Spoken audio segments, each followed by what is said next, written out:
On one with Orleans Parish Sheriff Susan Hudson. Well, last night, WDSU Investigates first uncovered OPSO used more than $19,000 in taxpayer money to house 13 employees at high-end downtown hotels during Carnival. After our investigation and scrutiny from council members and the Metropolitan Crime Commission, Sheriff Susan Hudson announced just about an hour ago a donor has stepped forward to cover those costs.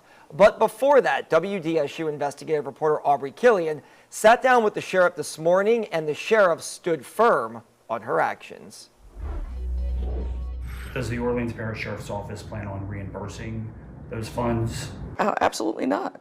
Absolutely not. Sheriff Susan Hudson says spending more than $19,000 in taxpayer money to house 13 OPSO employees was money well spent. Records show rooms were booked at the Marriott, Sheraton, and Omni. OPSO says rooms were booked over the course of February 10th to February 22nd. A total of 94 hotel nights, averaging $203 a night. These are high-end hotels. Were there any efforts to try and get different hotels, maybe cheaper hotels? During that 17-day period while we're trying to coordinate 400 additional officers, finalize CEA, no, there wasn't. I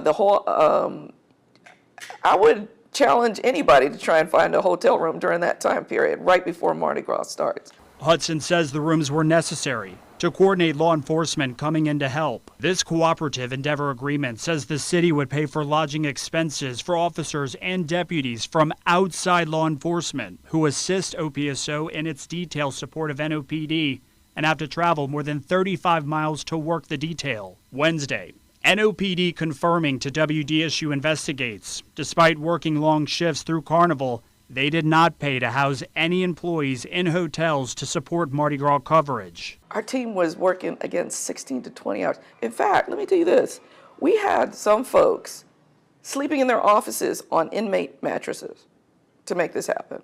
We had people, the mounted division, because they were working so many hours with the horses, some of them had to stay at the horse barn at times because there was so little time in between the time that they got off and the time that they had to come back to work. Of the 13 names listed in the documents, the sheriff's is not listed. Why do we not see your name on the records? I didn't walk the Mardi Gras route 16 hours, right? I wasn't there doing that. That was this command staff that I entrusted to oversee this. So, and my house is not far away from here. The Metropolitan Crime Commission and Councilman Joe Geruso have questions on who was in the rooms and how were they monitored. Were any of these rooms used for family members of employees? Are you aware of that happening?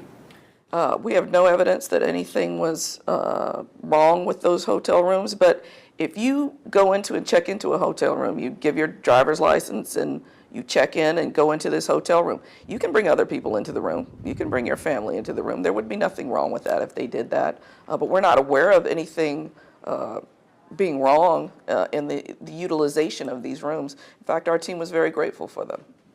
So just to make sure we're clear, were any family members of employees staying in the rooms? Yeah, I would not know that. I would not know that. Again, I was not at these hotel rooms. Aubrey Killian, WDSU News.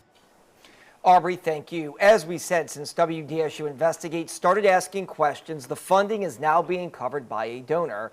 In the statement OPSO sent to us about an hour ago and after Aubrey's one-on-one interview this morning, that statement says in part, Paul LeBras and Lance Broussard, owners of LAC 9, stepped forward early in our planning process to inquire about opportunities to financially support our efforts as we saw this as an opportunity. A profuse thank you to Paul, Lance, and the village of people it took to pull this off. And our investigative team is digging deeper into this story. Former Sheriff Marlon Guzman, who served as sheriff for nearly 2 decades, is weighing in. Here's what he had to say. Really surprised. Is that something you ever did? No, absolutely not. We live here. This is our community, and we go home, after the parade is over. Former Sheriff Guzman lost to Sheriff Hudson in the last sheriff's race back in 2021.